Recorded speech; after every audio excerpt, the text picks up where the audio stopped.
Okey, Assalamualaikum semua. Jumpa sekali lagi dalam vlog yang terkini. Sebulan kita berpuasa dan kali ini saya nak ucapkan selamat Hari Raya kepada semua penonton di luar sana. Mohon maaf zahir dan batin jika ada tersilap kata ataupun kelakuan. Saya mohon maaf zahir dan batin. Dan kali ini saya ingin kongsikan rakaman pendek vlog pendek, rakaman balik tabir apa yang telah berlaku. Tapi vlog kali ini bukan daripada saya penceritaan, tetapi daripada salah seorang selebriti nyanyian dalam bidang nyanyian yang juga salah seorang peserta dari rancangan Gegar Vaganza pada 2014, iaitu tidak lain dan tidak bukan Kak Alida kita. Siapa tak kenal beliau, seorang yang peramah yang juga lemah lembut dalam tutur kata. Sebelum ni saya ada juga DM dan juga berwhatsapp dengan Kak Alida tentang pengalaman saya ketika balik eksplorasi, dan beliau sudi juga kongsikan pengalaman beliau ketika selesai rakaman di salah sebuah perkampungan di salah sebuah negeri, iaitu di Pantai Timur. Kejadian berlaku ketika beliau selesai rakaman dan ingin pulang dan menuju ke tempat penginapan. Jadi apa yang telah berlaku kepada beliau bersama tim dan juga kepada Abang Rosdi Ramli, apa yang dikongsikan mungkin sesuatu yang seram, ada hiburan dan juga moral yang kita boleh pelajari. Jadi saya olah sedikit berdasarkan cerita Kak Alida supaya kita boleh bayangkan bersama bagaimana situasi yang telah berlaku kepada beliau. Jadi tak nak buang masa, jom kita ikuti pengalaman beliau. Agaknya si setan tu pun mesti terfikir, belum pernah ada manusia khususkan aku. Setan ni memang kurang ajar. Hai, Assalamualaikum. Kak Halida. Terima kasih Faizal kerana mengajak akak untuk berkongsi antara pengalaman yang boleh dikatakan menyeramkan dan menguji. Okey, kejadian ini berlaku di Pantai Timur, di mana ketika itu akak ke sana atas urusan syuting kan. Sebab saja akak selesai syuting di salah satu perkampungan di Pantai Timur tu, akak bercadang untuk balik terus. Sebab saja sampai di tempat penginapan tu, akak dah dapat merasakan aura yang kurang senang tu.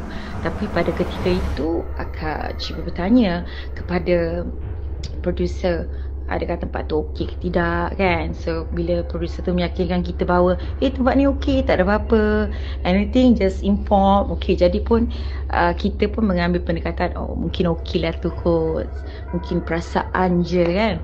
So masuk kat dalam tu, satu building tu memang khas, kat building belakang tu memang khas untuk dia sewakan pada orang yang nak menginap kat situ, kat area situ.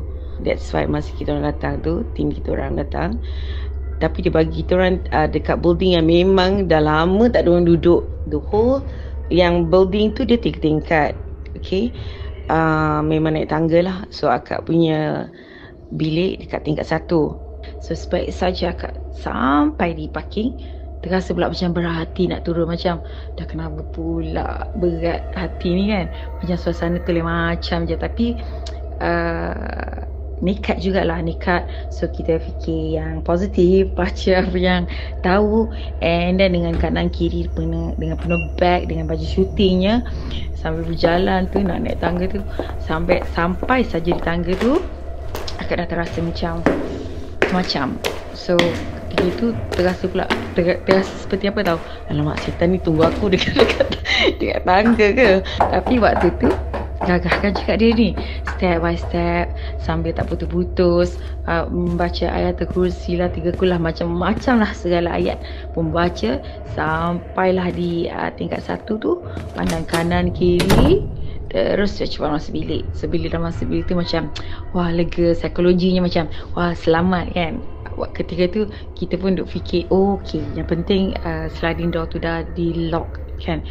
Jadi pada malam pertama tu tidak ada apa-apa masalah lah, di mana akak menginap di tingkat 1 di bilik. Sebab saja naik tangga tu di 2 paling sebelah kiri, 2 paling hujung Jadi kalau ada bunyi-bunyi tu akak anggap macam ni ada kan, sebelah menyebelah tu ada orang lah tu.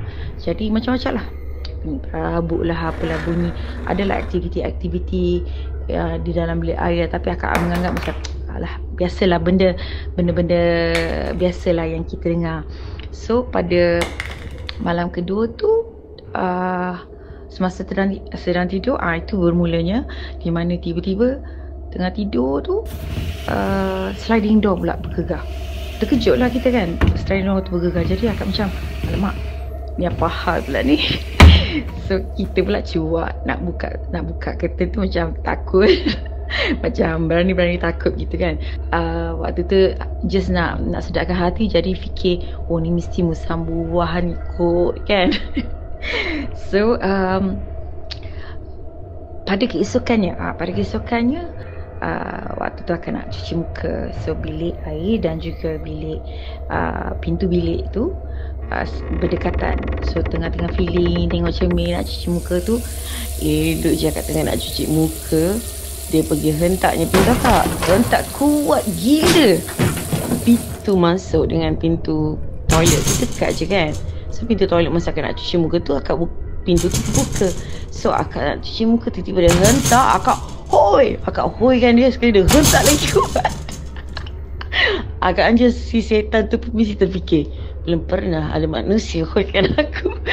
So masa dia hentak kali kedua setelah akak hoikan dia tu, dia boleh gegarkan pintu bilik akak. Tombol tu akak waktu tu kelang-kelibut WhatsApp production manager, tak tanya bila diorang habis kan.